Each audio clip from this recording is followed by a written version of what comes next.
అందరికీ మరణాత. ప్రభునందు ప్రియమైన దేవుని పిల్లరా, మొదటగా దేవుని యొక్క వాక్య భాగంలో నుండి ఒక ప్రత్యేక అంశాన్ని మీ ముందు ఉంచాలని ఆశపడుతున్నాను. అపోస్తలుల కార్యములు 2వ అధ్యాయం 32వ వచనం. యేసును దేవుడు లేపెను, దీనికి మేమందరము సాక్షులం. చిన్న ప్రార్థన. ప్రేమగల మా తండ్రి, చదవబడిన వాక్యములో నుండి మీ ఆత్మ ద్వారా నాతో మాట్లాడి మమ్మలను విశ్వాసమందు బలపరచుమని పునరుత్థానుడైన యేసు నామమున ప్రార్థిస్తున్నాను పరమ తండ్రి, ఆమేన్. మన ప్రభువైన యేసు క్రీస్తు వారి పునరుత్థానపు కృపా సమాధానములు మీ అందరికీ కలుగును గాక, ఆమేన్. ప్రియమైన దేవుని పిల్లారా, ఈరోజు నా అంశం ఏంటంటే పునరుత్థాన సాక్ష్యం.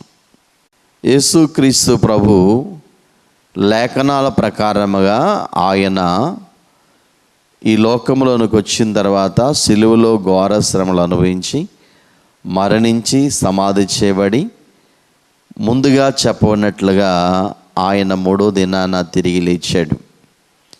ఆయన లేచెను అనే దానికి, ఆయన పునరుత్థానమునకు తిరిగి లేచెను అనే దానికి సాక్ష్యం ఈరోజు మీతో పంచుకోవాలని ఆశపడుతున్నాను. సాక్షి అనే మాట 2 పదాల కలయిక. సా ప్లస్ అక్షి అనే మాట మనం చూస్తున్నాం. సా అనగా మంచి, అక్షి అనగా కన్నులు. ప్రియులారా, ఐ విట్నెస్ అంటే మంచి కన్నులు గలవాడు అని, చూచింది చూచినట్లుగా విన్నది విన్నట్లుగా చెప్పుటయే సాక్షి యొక్క ముఖ్యమైన పని అయినది. మరి యేసుక్రీస్తు ప్రభు మరణించి తిరిగి లేచాడు అని చెప్పడానికి సాక్ష్యాలు ఏమైనా ఉన్నాయా అని అంటే ఉన్నాయి. ప్రియులరా, పాత నిబంధనలో భక్తులు చెప్పారు ఆయన చనిపోయి తిరిగి లేస్తాడని. అలాగే ఆయన చూచిన వారు చెప్పారు. ఇలా 7 అనుభవాలని, 7 చెప్పిన అనుభవాలు మీతో ఉంచాలని, మీ మధ్య ఉంచాలని ఆశపడుతున్నాను.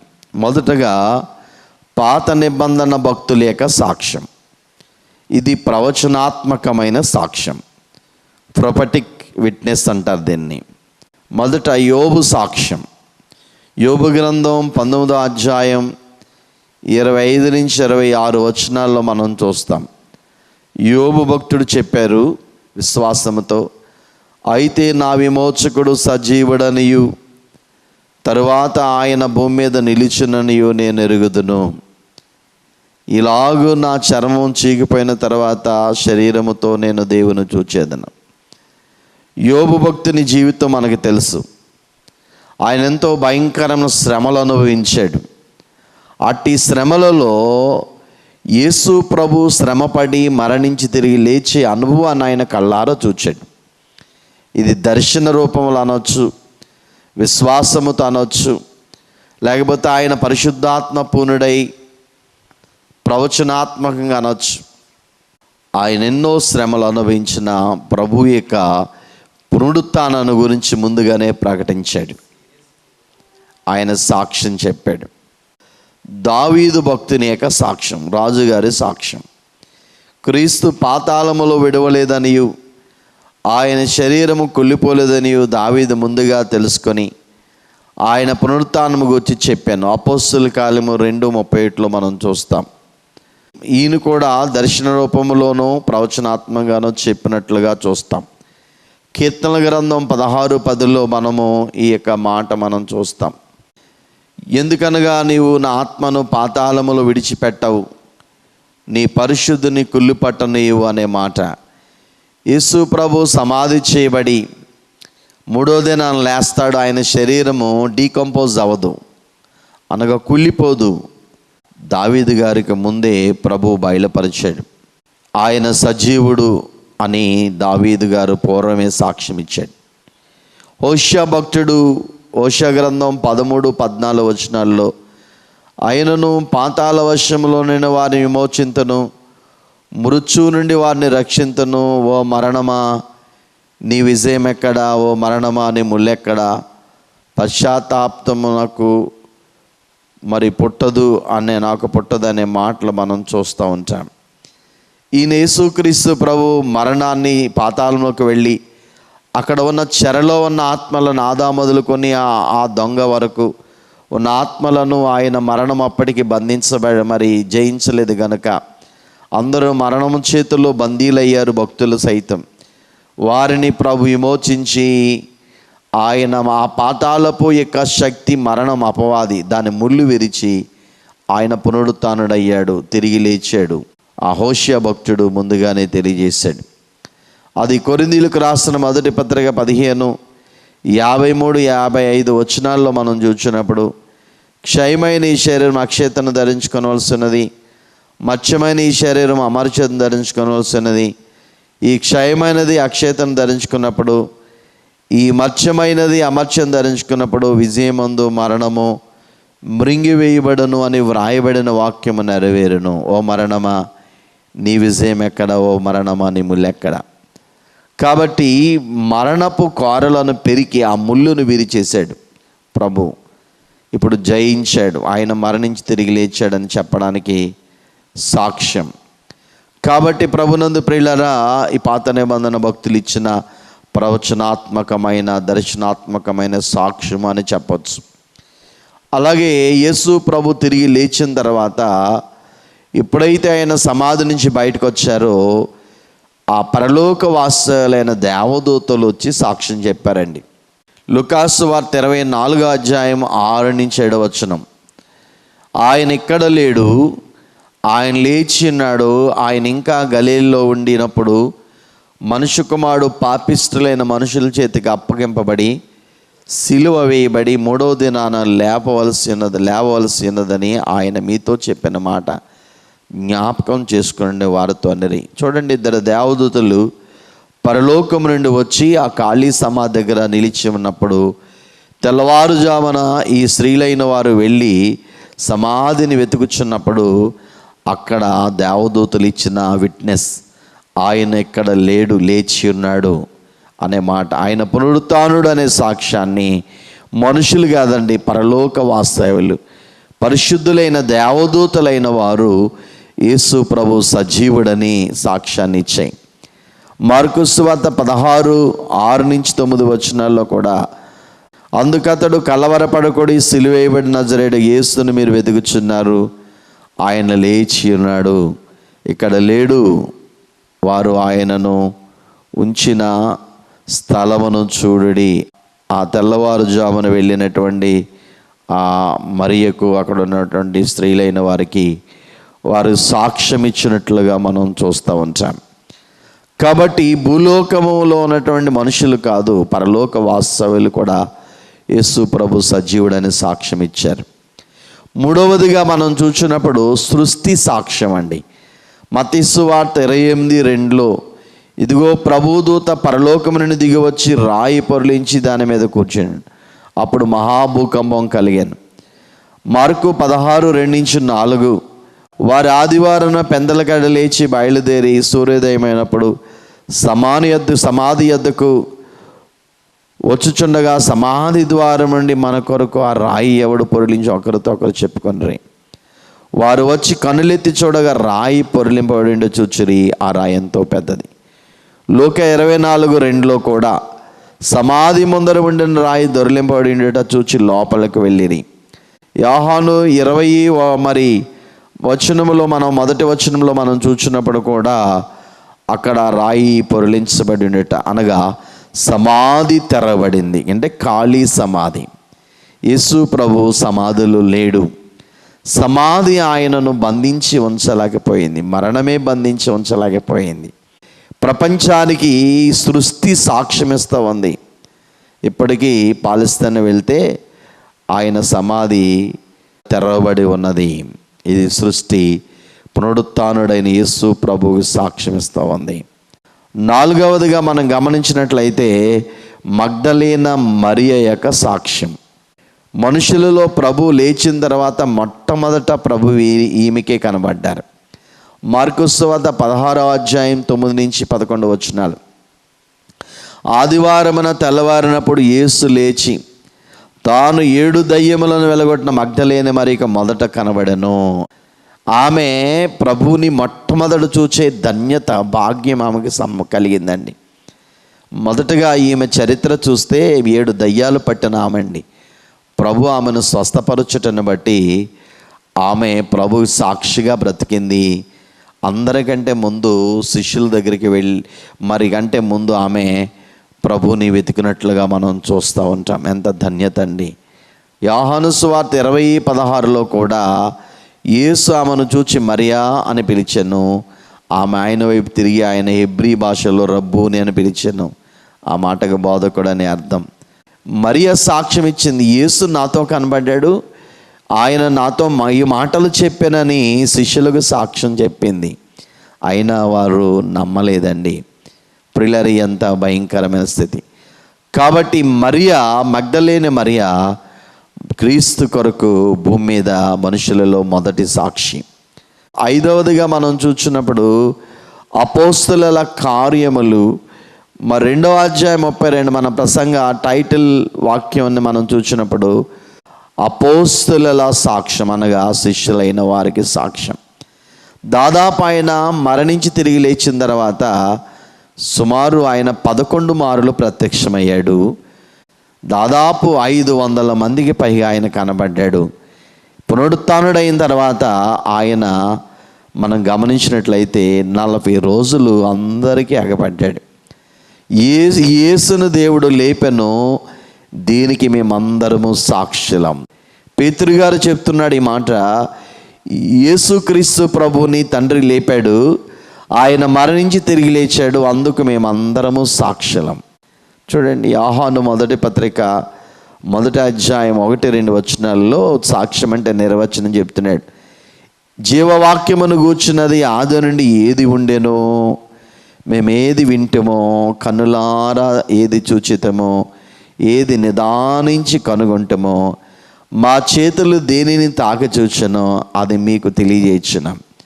ఆ జీవం ప్రత్యక్షమయ్యను, తండ్రి యొద్ద ఉండి మాకు ప్రత్యక్షమైన ఆ నిత్య జీవము మేము చూచి ఆ జీవమును గురించి సాక్ష్యం ఇచ్చుచు దాన్ని మీకు తెలియజేయుచున్నాం.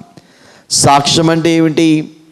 ఏది అయితే ఆది నుండి ఉన్నదో ఆ జీవము, వాక్యం అంటే యేసు ప్రభువే. ఆయన నేనే జీవం అన్నాడు కదా, ఆయనే నిత్య జీవం. కనుక ఆ సాక్ష్యమును, ఆ జీవమైన యేసు ప్రభును గురించి మేమేదైతే ఆది నుండి మేము విన్నామో, కనులారా చూచామో, ఏది నిదానించి కనుగొంటామో, మా చేతులు దాన్ని చూచి దేనిని తాకి చూచెనో అది మీకు తెలియజేయుచున్నాం. ఆ జీవం ప్రత్యక్షమైంది, ఆయన మరణించి తిరిగి లేచాడు అనే సాక్ష్యాన్ని వారు అనేక ప్రాంతాలలో ప్రకటించినట్లుగా మనం చూస్తాం. సాక్ష్యం ఇచ్చేదా అనే పాటలో మనం గమనించినట్లయితే ఆ చక్కటి కీర్తన ఆంధ్ర క్రైస్తవ కీర్తనలో ఉంటుంది. ఏమని వ్రాయబడింది? సాక్ష్యం ఇచ్చేదా. మన స్వామి యేసు దేవుడంచు సాక్ష్యం ఇచ్చేదా. సాక్ష్యమనగా కనిన వినిన సంగతులను తెలుపటి, సాక్ష్యమిచ్చు కొరకు నన్ను స్వామి రక్షించనంచు. శిష్యులైన వారి యొక్క సాక్ష్యం. ఆ సుమారు 500 మందికి పైగా ఆయన దర్శనమిచ్చాడు అనే మాటలు మనం చూస్తూ ఉంటాం.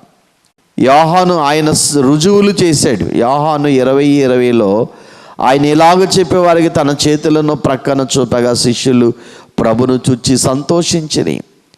పునరుత్థానాన్ని కూడా ఆయన రుజువు చేసుకున్నాడు. చూడండి, ఆయన గాయాలు చూపించాడు. తోమాకైతే ఆయన 20వ అధ్యాయం 28 వచ్చిన యోహాను సువార్తలో, అందుకు తోమా ఆయనతో నా ప్రభువా నా దేవా అంటే ఆయన ప్రక్కలో వేలు పెట్టి చూస్తే కానీ నేను నమ్మనన్నాడు. అప్పుడు ఆ గుర్తులు చూపించాడు ప్రభు. పౌలు గారు కూడా ప్రభు ఆయనకి దర్శనం ఇచ్చాడు. శిష్యులలో లేకపోయినప్పటికీ తర్వాత మార్పు చెంది శిష్యరకాన్ని పొందినప్పటికీ పౌలు గారికి ప్రభు దర్శనమిచ్చారు. కొరింథీ 15:6 వచనం 3-8 వచనాల్లో ఉంటుంది. నాకు ఈబడిన ఉపదేశమును మొదట మీకు అప్పగించి తిని, అదేమనగా లేఖనం ప్రకారం క్రీస్తు మన పాపం మీద మృతి పొందెను, సమాధి చేయబడెను, లేఖనం ప్రకారం 3వ దినం లేపబడను. ఆయన కేపాకును తర్వాత 12 కనబడెను. వాటి పిమ్మట 500కు ఎక్కువైన సహోదరులకు ఒక్క సమయం కనబడెను. వీరిలో అనేకులు ఇప్పటి వరకు నిలిచి ఉన్నారు, కొందరు నిద్రించిరి. ఆ తర్వాత ఆయన యాకోబును గడు తర్వాత అపోస్తలులందరికీ కనబడెను. అందరి కనబట ఆ కాలం ముందు పుట్టినట్టున్న నాకును కనబడాను. శిష్యులందరూ సాక్ష్యం ఇచ్చారు, వారికి కనబడ్డాడు. మరి పౌలు గారు కూడా ఆయన సాక్ష్యం చెప్తున్నాడు. 6వదిగా మనం గమనించినట్లయితే ప్రభువే స్వయంగా సాక్ష్యం చెప్పాడు. ప్రకటన గ్రంథం 1:17-18 వచనాల్లో, నేను ఆయనను చూడగానే చచ్చిన వాని వల్లే ఆయన పాదముల యొద్ద పడితిని. ఆయన తన కుడి చేతిని నా మీద ఉంచి నాతో ఇట్లనెను, భయపడకము, నేను మొదటివాడను కడపటివాడను జీవించువాడను, మృతుడనైతిని గాని ఇదిగో యుగయుగములు సజీవుడై ఉన్నాను, మరియు మరణమేకయు పాతాళలోకమేకయు తాళపు చెవులను ఆ స్వాధీనంలో ఉన్నవి. ప్రభు మరణించి తిరిగి లేచిన తర్వాత పద్మస్వీపమందున్న శిష్యుడని యోహాను గారికి ఆయన దర్శనమిచ్చాడు, పునరుత్థాన దర్శనం. అప్పుడే ఆయన ప్రకటించాడు ఏమని అంటే, ఇదిగో నేను మృతుడనైతిని కానీ యుగయుగములు సజీవుడై ఉన్నాను. ముందుగానే శిష్యులకి మాట చెప్పాడు ఆయన శరీరధారిగా మరణానికి ఇంకా కొద్ది దినాల ముందుగా. మత్తయి 16:28. అప్పటి నుండి తాను యెరూషలేముకి వెళ్ళి పెద్దల చేతను ప్రధాన యాజకుల చేతను శాస్త్రుల చేతను అనేక హింసలు పొంది చంపబడి 3వ దినమున లేచుట అగత్యమని యేసు తన శిష్యులకు తెలియజేయ మొదలు పెట్టగా, చూడండి, ప్రభు ముందుగానే ప్రకటించారు ఆయన తిరిగి లేస్తాను అని.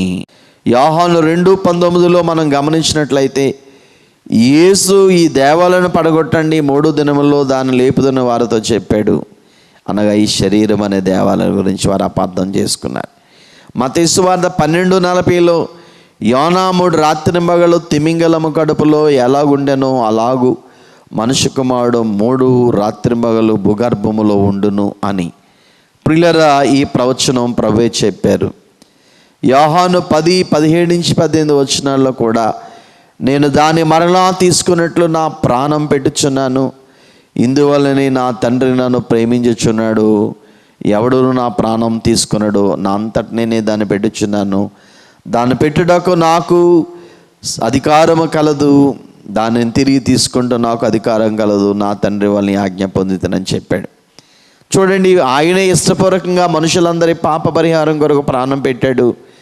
ఆయనే మరణించి మరలా మరణాన్ని ఆయన గెలిచాడు, తిరిగి లేచాడు, తన ప్రాణాన్ని పెట్టాడు, మరలా తిరిగి తీసుకున్నాడు. ఎంత గొప్ప అనుభవం. కాబట్టి యేసుక్రీస్తు ప్రభు 6వదిగా ఆయనే స్వయము విట్నెస్ అన్నమాట, సొంత సాక్ష్యం. ప్రభుని రుజువులు మనం చూసాం. చూడండి, ఇందాక చెప్పుకున్నట్లుగా ఆయన శిష్యులకు 24 లూకాసు 39, నేనే ఆయనను అంటకు నా చేతులు నా పాదములో చూడడి, నన్ను పెట్టి చూడుడి, నాకున్నట్టుగా మీరు చూచున్న ఎముకలు మాంసం భూతమునకుండవు అని చెప్పారు. యోహాను 27 తోమాకు చూపాడు. ఈ విధముగా ఆయన రుజువు చేసుకున్నారు. లూకాసు వార్త 24:42-43 వచనాల్లో కాల్చిన చేప ముక్కను ఆయనకి ఇచ్చారు, ఆయన దాన్ని తీసుకొని వారిది భుజించారు. ఈ విధముగా ప్రభువారు తను పునరుత్థానుడు అనే విషయాన్ని ఆయన రుజువులతో సహా ప్రదర్శించాడు. ఆయన తను ప్రత్యక్షపరచుకున్నాడు. ఆయనే సాక్ష్యం ఇచ్చాడు, నేను సజీవుడను, మరణించి తిరిగి లేచాను అనే విషయం. 7వదిగా మన సాక్ష్యం ఏమైనది? అపోస్తల కార్యములు 1:8-9 శిష్యులకు చెప్పిన ప్రపంచములో యేసుని నమ్మిన ప్రతి క్రైస్తవుడికి ఈ విషయం. ఆయనను పరిశుద్ధాత్మ మీ మీదకి వచ్చినప్పుడు మీరు శక్తి నొందెదరు గనుక మీరు యెరూషలేములోను యూదయ సమరయ దేశములందంతటను ముదిగాంతముల వరకును నాకు సాక్షులై ఉందరని వారితో చెప్పాను. ఈ మాటలు చెప్పి వారు చూచుండగా ఆయన ఆరోహణం ఆయను. అప్పుడు వారి కన్నులకు కనబడకుండా ఒక మేఘం ఆయనను కొనిపోయాను. ఈరోజు శిష్యులే కాదు, సాక్ష్యం చెప్పిన భక్తులే కాదు, ఈరోజు క్రైస్తవుడిగా నీ మీద నా మీద ఉన్నది. యేసు ప్రభు సృష్టికర్తని, ఆయన లోకానికి వచ్చాడని, ఆయన మరణించి తిరిగి లేచాడని, ఆయన సజీవుడని, మోక్షానికి మార్గమని, నరకం తప్పిస్తాడనే సాక్ష్యాన్ని మనం ఎప్పుడు ఇవ్వగలం? పరిశుద్ధాత్మ మన మీదకి వచ్చినప్పుడు అట్టి శక్తివంతమైన ఆ గాస్పెల్, ఆ సువార్తను మనము ప్రకటించగలం.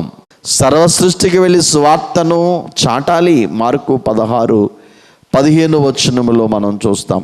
మరియు మీరు సర్వలోకమునకు వెళ్ళి సర్వసృష్టి సువార్త ప్రకటించాలి. ఈ బాధ్యత మన మీద ఉన్నది. ఆయన లేచాడు, మరణించి తిరిగి లేచాడు. ఆయనే అందరూ సమాధులలో వారు మూయబడి ఉన్నారు, వారు తిరిగి లేపబడలేదు. యేసు ఒక్కడే సజీవుడు. ఆయన నమ్మితే మనం కూడా సజీవులమై ఉంటామనే విషయం మత్తయి సువార్త 8:16-20 వచనాల్లోనూ, లూకా సువార్త 24:45-49 వచనాల్లోనూ ఈ విషయాలు ఉన్నాయి. ఈ సంగతులకు మీరే సాక్షులు. ఇదిగో నా తండ్రి వాగ్దానం మీ మీదకి పంపుచున్నాను. మీరు పైనుండి శక్తి పొందే వరకు పట్టణంలో నిలిచి ఉండడని వారితో చెప్పాను. చూడండి, మార్కు 13:10 సకల జనములకు సువార్త ముందుగా ప్రకటింపబడవలెను. ఈరోజు నీవు ప్రభువు గురించి సాక్ష్యం ఇవ్వగలుగుతున్నావా? మన సాక్ష్యము మన ప్రభు సజీవుడని, ఆయన మరణించి తిరిగి లేచాడని, పునరుత్థానుడని, మోక్షానికి వెళ్ళి తిరిగి రాబోతున్నాడని, ఆయన నమ్మిన వారు ఆయన విశ్వాసం నుంచి వాడు చనిపోయిన తిరిగి లేస్తాడనే అద్భుతమైనటువంటి సాక్ష్యాన్ని మనము ప్రభు పక్షముగా ఈ పాపపు ప్రపంచంలో ఉన్న ప్రతి మానవునికి ఇవ్వాల్సిన గురుతర బాధ్యత మనపై ఉన్నది. అవును, పునరుత్థాన సాక్ష్యం. పాత నిబంధన చెప్పింది 2-3 నోట సాక్ష్యం ఆ యొక్క కోర్టు తీసుకుంటుంది. యేసు ప్రభువు తిరిగి లేచాడని ఒక్కరు కాదు, ఇద్దరు కాదు, అనేక మంది ప్రభువును సాక్ష్యం ఇచ్చారు. సాక్షి అనగా మంచి కన్నులు గలవాడు అని అర్థం. చూడండి, బైబిల్ చెప్తుంది. దాదాపు మనము 7 సంగతులు జ్ఞాపకం చేసుకున్నాం. మొదటిగా పాత నిబంధన భక్తులు ఇచ్చిన సాక్ష్యం. యోబు గారు, దావీదు గారు, హోషియా ప్రవక్త గారు ఇచ్చారు. అలాగే రెండవదిగా దేవదూతలు, పరలోక వాస్తవులైన దేవదూతలు ఇచ్చారు. 3 సృష్టి సాక్ష్యం ఇచ్చింది. 4 మగ్దలేన మరియ సాక్ష్యం. 5 అపోస్తులు అనగా శిష్యుల సాక్ష్యం. 6 ప్రభు అయిన యేసుక్రీస్తు వారే స్వయంగా ఇచ్చిన సాక్ష్యం. 7వదిగా నీవు నేను ప్రతి క్రైస్తవుడిచ్చే సాక్ష్యం. అలా క్రీస్తు ప్రభువుకి ఆయన పునరుత్థానుడని, మరణించి తిరిగి లేచాడని, సజీవుడని ప్రపంచానికి చాటి ఆయన మన మీద ఉంచిన ఆ దివ్యమైన భాగ్యాన్ని మనము ధన్యతగా భావించి ఆయన కొరకు సాక్ష్యమిస్తూ ఆయన వచ్చినప్పుడు మధ్యాకాశానికి మహిమ మేఘం మీద మార్పు నొంది మహిమ శరీరాలమై కొనిపోయే ధన్యత పునరుత్థానుడైన ప్రభువే తన యొక్క సహాయము, శక్తి తన ఆత్మ ద్వారా మనకు దయచేయునుగాక. ఆమేన్. అందరికీ మరణాత.